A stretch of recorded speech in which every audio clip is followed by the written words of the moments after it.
I've never thought about my own family life, all the opportunities that I've had, until I saw a story on CNN about Vicky Sokolic, a woman who helps runaways and homeless youth in Florida. I have a loving home and I get to do so much that contributes to my education, but many kids do not have what I have. Some kids run away because their home life is bad.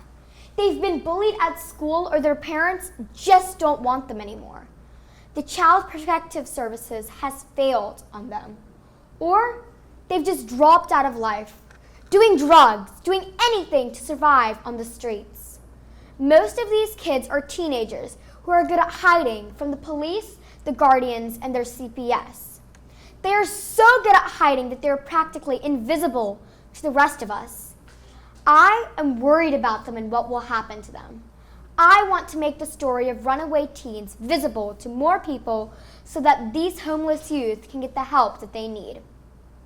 When people think of runaway teens, they imagine rebellious, good-for-nothing kids who'd rather run away from their responsibilities and their problems. In a few cases, this might be true.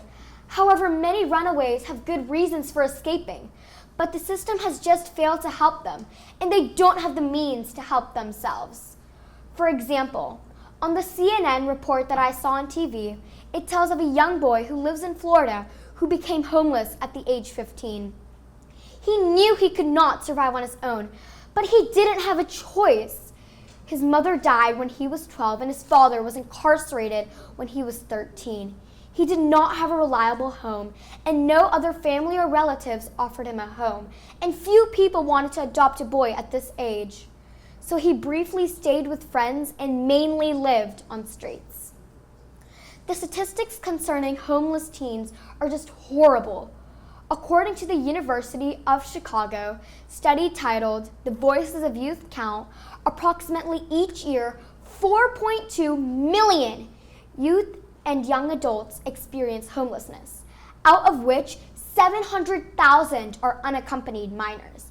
And on any given night, 41,000 unaccompanied minors within the ages of 13 and 25 experience homelessness.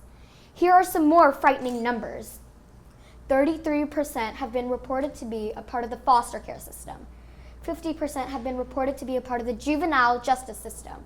And 69% have been reported to have mental health issues. According to the National Sexual Violence Resource, 1 out of 3 teens who escape from their homes are lured into prostitution within 48 hours of leaving home.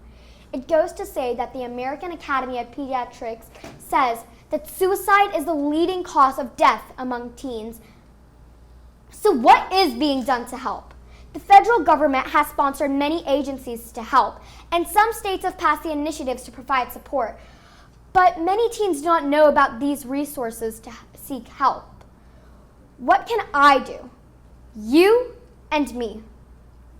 We can write to our congressmen, support and motivate our friends, family, and fellow students at school and at home who seem to be struggling.